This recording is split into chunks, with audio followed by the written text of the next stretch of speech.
네, 안녕하세요. 김동영입니다. 자, 이번 시간은 행정처분, 그다음에 행정, 형벌 등에 관한 쟁점을 중심으로 살펴보도록 하겠습니다. 이 행정처분이라고 하는 것은요, 자, 공인중개사에 대해서는 자격 취소 처분이라든가 또는 기업 공인중개사에 대해서는 개설 등록 취소 처분이나 업무 정지 처분, 소속 공인중개사에 대해서는 뭐가 있죠? 자격 정지 처분, 이런 것들을 가리켜서 행정처분이라고 부르게 됩니다. 자, 그래서 이제 행정처분권자가 누구냐라고 하는 뭐 이런 것들과 관련해서 논의가 될 테고, 제일 어려운 것은 이 행정처분의 내용을 다 소화한다라고 얘기를 한다면 여러분들은 공인중개사법을 100% 암기를 하신 상태입니다. 무슨 얘기냐? 실질적으로 문제를 풀어감에 있어서 이 내용을 다 소화하기는 어렵습니다. 다만 이것도 그래요.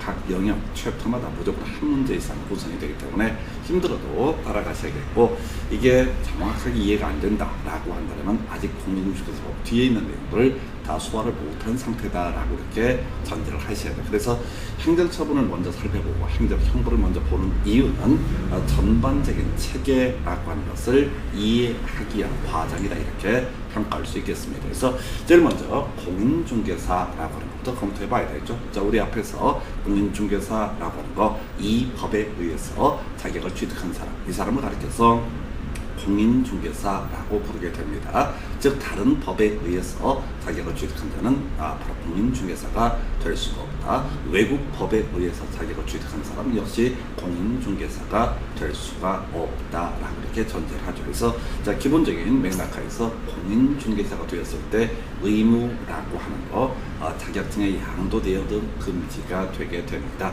해서 관련한 쟁점 보시고요.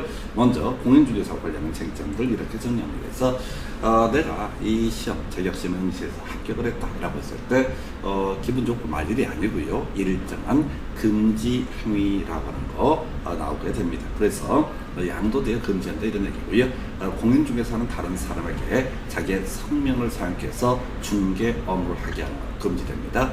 공인중개사가 다른 사람에게 자기의 자격증을 양도되어야 하는 것 역시 금지가 되게 됩니다. 나중에요, 개업 공인중개사라고 하는 것은 등록관청한테 개설, 등록이라고 하는 것을 하게 됩니다. 그래서 이 등록증을 교부를 받게 되는데 거기에는 상호라고 하는 것도 이슈가 돼요. 뭔 소리야? 우리가 받게 될 공인중개사 자격증이라고 하는 것은 상호는 표시가 되지 않고요, 성명이라고 하는 건 표시가 되게 된다라고 할 거예요. 그래서 이 개공의 의무라는 경우와 공인중개사의 경우는 좀 달라지는 부분이 있죠. 자, 이걸 달리 표현하면 누구든지 다른 사람의 공인중개사 자격증을 양수하거나 대여받아서 이를 사용해서는 아니 된다라고 하는 거, 이게 이제 공인중개사의 금지 또는 이제 관련한 것, 양도대여 금지가 된다라고 하는 거, 양수대여를 받는 것도 금지가 되게 된다. 뭐 내용상 크게 어려움은 없을 테고요. 이제 약간 애매한 부분인데 유사 명칭의 사용 금지라고 하는, 요건 이제 공인중개사가 아니라 공인중개사 자격증에 떨어진 사람, 이 사람이 이 공인중개사 자격증이 없음에도 불구하고 마치 공인중개사라는 표현을 쓴다거나 이런 것들은 금지가 되게 됩니다. 그래서 문장 간단해요. 공인중개사가 아닌 사람은 공인중개사 또는 이와 유사한 명칭을 사용하지 못한다. 그래서 뭐 그렇게 중요한 건 아닌데요. 한 20년 동안 판례 사례로서, 판례 질문으로서 한 두세 번 나왔던 질문, 이런 게 있어요. 부동산 뉴스 대표라고 하는 거. 그래서 가게를 하나 차립니다. 그리고 나서 이 가게 밖에다가 어제는 이제 공인중개사 사무소 또는 이제 부동산 중개사무소 이런 식의 이제 간판을 붙이게 될 텐데, 이 사람이 부동산 뉴스라는 간판을 붙이고요, 거기다 대표라는 직함을 가지고 이 명함을 뿌린 사건입니다. 그랬을 때 우리 판례에서는 이 부동산 뉴스 대표라고 하는 이분, 이렇게 명함 뿌린 분에 대해서 바로 공인중개사와 유사 명칭 사용한 사례에서 처벌을 했던 사례가 있게 됩니다. 그래서 하여튼 뭐 이 정도가 가장 기본이 되게 될 테고요. 자, 오늘의 주제 바로 자격 취소 처분이라고 하는 거 다시 합시다.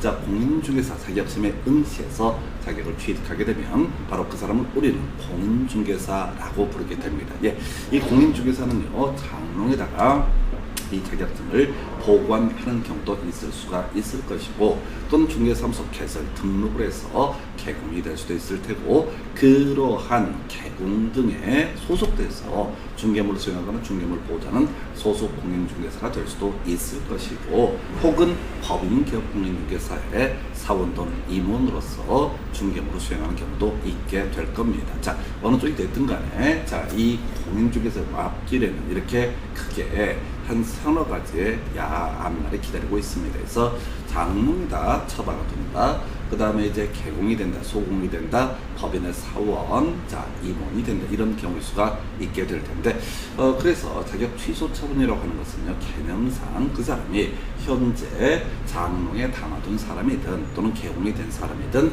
소공이 된 사람이든, 법인의 사원 또는 임원이 된 사람이든 불문하고, 일정한 경우의 수가 발생하게 되면 바로 자격 취소 처분의 문제로 넘어가게 됩니다. 그래서 이 자격 취소 처분이라고 하는 거 이렇게 살펴봅니다. 그래서 취소 사유라고 해서 단순 암기고요.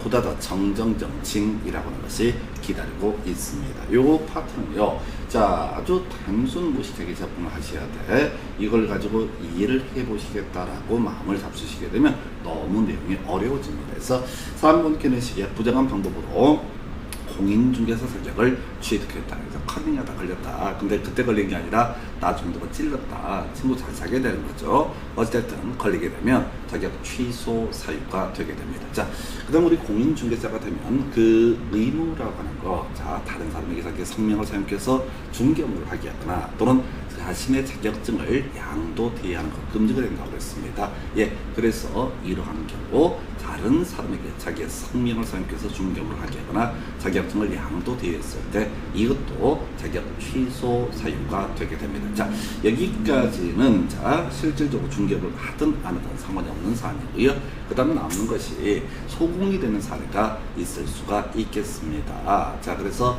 이 소속 공인중개사에 대해서는요, 최대 6개월까지 중개 업무를 할 수 없게 만드는 것, 이걸 우리가 자격 정지 처분이라고 부르게 됩니다. 자, 내가 소공이 됐습니다. 나중에 보겠지만 공인중개사가 기업 공인중개사 밑에 소속돼서 소속 공인중개사가 된다라고 하는 것은 이 기업 공인중개사가 고용인 신고라고 하는 것을 하게 됩니다. 그러면 그 사람은 우리는 소속 공인중개사라고 부르게 될 텐데, 이 사람이 사고 쳐가지고 걸렸습니다. 그래서 뒤에서 뭐 사연 보겠지만 자격 정지 처분이라고 해서 최대 6개월까지 1.5개월에서 최대 6개월까지 중개업하지 말라고 정지 처분을 받았는데, 전문 용어 쌩 까고 계속 중개업을 하게 된다라고 하는 거, 요거 걸리면 아예 이 자격 자체를 취소하게 된다. 비슷한 논리 구조로 자격 정지 처분을 받고 그 기업, 다른 기업 공인중개사의 소속 공인중개사가 되거나 중개보조원이 되는 경우, 그래서 4번 얘기의 비교차점은 이거죠. 자격 정지 처분을 받고 그 자격 정지 기간 중에 중개업을 했다. 좀 쉽게 이해하면, 자, 걸린 그 개공 밑에서 계속 중개업을 하다 걸리게 되면 자격 취소 사유가 되게 될 것이고, 또 이제 걸리다 보니까 다른 중개업소에 가서 소속 공인중개사 또는 자기 자격증 없는 것처럼 중개보조원으로서 중개업을 하다가 단순 보조 등을 하다 걸리게 되면 역시 자격 취소 사유. 자, 자격 정지 처분을 받고 아까 우리 설명드렸던 사안이죠.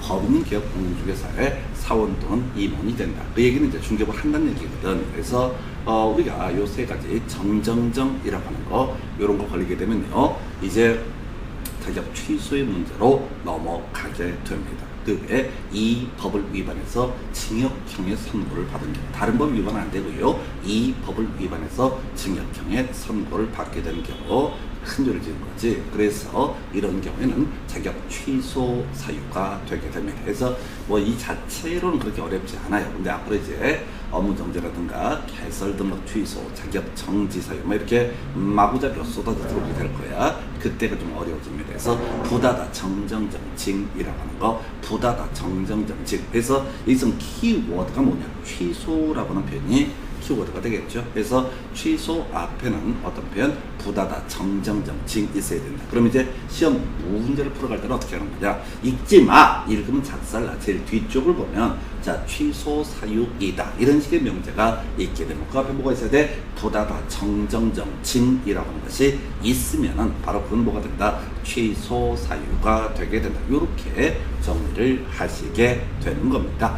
자, 한편 우리 공인중개사 이 자격증이라고 하는 누가 자격증을 교부했습니까? 바로 시도지사라고 하는 사람이 자격증을 교부를 했던 것이죠. 자, 그러면은 이 자격 취소 처분이라고 하는 것도 누가 담당한다? 바로 시도지사가 담당합니다. 자, 우리 과태료 파트에서도 공부했던 거 기억을 해보도록 하겠습니다. 국토부 장관은요, 거래정보사업자 협회 등에 관련한 부분에 있어서 일정한 통제를 하게 되죠. 그런 부분에 대해서 문제가 있으면 국토부 장관은 협회, 공제사업자, 거래정보사업자 등 관련해서 500 이하의 과태료. 한편 이 시도지사와 연계되어 있는 것 중에 뭐가 있었느냐라고 했을 때 제일 먼저 자격증 교부를 했던 것이 시도지사가 될 테고 실무교육, 연수교육을 담당했던 것이 시도지사가 되게 됩니다. 그리고 나서요, 이 사고 쳤을 때 부다다, 정정정, 징에 걸리게 되면 자격 취소 처분을 때리는 것도 시도지사가 되게 된다. 이렇게 이제 그림을 잡게 돼서 자, 취소 처분이라고 하는 거, 자, 처분권자가 누구냐? 교부시도지사라는 개념부터 살펴보셔야 됩니다. 그래서 자, 교부 부다다, 정정정, 징에 걸리게 되면 취소 처분 누가 한다? 교부시도지사라고 하는 거 해서 교부시도지사가 행한다라고 이렇게 되어 있습니다. 자, 이게 뭔 소리냐면 우리가 이제 경기도에서 공인중개사 자격증 응시해서 시험에 합격을 하게 되면 경기도지사라는 분이 자격증을 교부를 하게 됩니다. 자, 근데 이 사람이 서울권역에 와서 소속 공인중개사가 된다라고 전제가 되게 되면 이때는요, 자, 서울에서 서울시장이 부다다, 정정정, 징이라는 사연을 발견을 했다라고 했을 때 전국적으로 자, 취소 처분자 전부 간다. 경기도지사 자격증을 교부한 교부시도지사가 취소 처분을 하게 됩니다. 그래서 자, 이번 항목도 볼까요? 공인중개사 사무소 소재지 관할 시도지사와 자격증 교부시도지사가 다를 때는 자격 취소 처분 바로 교부시도지사가 행한다라고 하는 것. 뒤에 청문 사유는 따로 이 공부를 하시게 됩니다. 일단 논의의 핵심 이슈는 자, 경기도에서 자격증을 취득하고 서울권역에서 소속 공인중개사 등으로 일을 한다. 그래서 정정정 등에 걸렸다. 또는 앞에 부다다 또는 징 이런 것이 자, 걸렸다라고 하게 되면 서울시장이 취소 처분을 하는 것이 아니라 교부시도지사가 취소 처분을 하게 된다라고 할 것. 자, 같이 이제 맥락이 지문이 길어서 우리 수험생들이 실수하기 좋은 것이 뭐냐면 통보해야 된다. 여러분들이 항상 지문 보실 때 급한 마음에 앞에서부터 읽어가시게 되면 죄송하지 말입니다. 시험장에서는요, 이 어마무시한 양의 지문을 동시다발적으로 쫙 깔려 있어. 그럼 여러분들은 아는 것마저도 자, 실력 발휘하기가 대단히 어렵습니다. 착각하지 마세요. 자, 이건 에너자이저인가 배터리 있잖아. 그 100만 20나 100만 20도 넣어져 있습니다. 그만큼 체력이 왕성하신 분이 아닌 바야 시험장 가면 거의 녹아납니다. 몸이 정상이 아니에요. 그래서 이 지문을 또박또박 보시려고 애쓰게 되면 뒤집니다. 그래서 통보해야 된다. 누구에게? 교부시도지사에게. 자, 행한다. 누가? 교부시도지사가. 이렇게 치고 들어가는 거예요. 그래서 자, 사안 지문을 보니까 자격증을 교부한 시도지사와 중개사무소 소재지 관할 시도지사가 서로 다른 경우 자, 중개사무소 소재지 관할 시도지사가 자격 취소 처분에 필요한 절차를 모두 이행한 후 자격증을 교부한 시도지사에게 통보한다라고 되어 있습니다. 그래서 결과적으로 통보해야 된다. 누구? 교부시도지사에게. 그 다음에 행한다. 누가? 교부시도지사다. 그래서 내용을 읽으려고 하지 마시고 여러분들은 합리적으로 공부하는 방법, 점수가 잘 나오는 그런 방법은 뒤에 있는 키워드를 바꿔쳐야. 자, 요거를 잡아내야 돼. 왜? 중간은 바꿔치기 할 수 있어요. 시험 문제 지문을 틀리게 구성하기 위해서. 근데 이거를 자 제일 마지막 단어를 가지고 통보하지 않는다. 뭐 이렇게 구성한 사례는 거의 없습니다. 그리고 제일 뒤에 있는 이 수록, 서술어 부분을 정확하게 캐칭을 하게 되면 맥락을 이해하시는데 보탬이 되게 됩니다. 그래서 다시 자 결과적으로 취소 처분 자체는 누가 아니라 교보시 도지사가 행하게 될 것이다. 그래서 취소 처분하라고 사무소 소지지 시 도지사가 교보시 도지사에게 통보해야 된다. 이렇게 그림을 잡아가게 됩니다. 자, 보고 통지라고 하면 좀 볼까요? 자, 이 공인중개사 자격 취소가 됐다는 얘기는 이 사람은 최소한 중개업계에서 완전히 퇴출이 된다라는 뉘앙스로 접근을 해 주셔야 됩니다. 자, 그래서 자격 취소 처분한 교보시도지사 5일 내에 국토부장관에게 보고해야 된다라고 이렇게 규정을 하고 있고요. 자격 취소 처분한 교보시도지사 이 내용을 다른 시도지사에게도 통지를 해야 된다. 그래서 다른 시도가 있어 중개업이라든가 단순 업무처리 뭐 이런 중개 보존 이런 역할을 하는 걸 막아내기 위해서 만들어진 조항이 바로 보고와 통지라는 개념이 됩니다. 뭐 뒤에 이제 공부하시게 될 게 역시 교보시도지사가 소속 공인중개사에 대해서 자격 정지 처분 때릴 수 있거든요. 그때는 이제 보고나 통지라는 조항은 존재하지 않게 됩니다. 사람 죽였습니다. 사업진 부다다 정정증에 걸린 이 공인중개사를 골로 보내버렸습니다. 그러면 이제 국토부장관에게 5일 내 보고해야 되고요. 다른 시도지사에게도 그 사실을 통지를 하게 된다. 자, 그럼 이제 7일짜리 하나 나오네요. 자격증 반납이라고 하는 거. 자, 공인중개사 자격이 취소된 자, 취소 처분을 받은 날부터 7일 이내에 교보시도지사에게 자격증을 반납해야 된다라고 이렇게 되어 있습니다. 뒤에 뭐 7일짜리 따로 공부할 거야.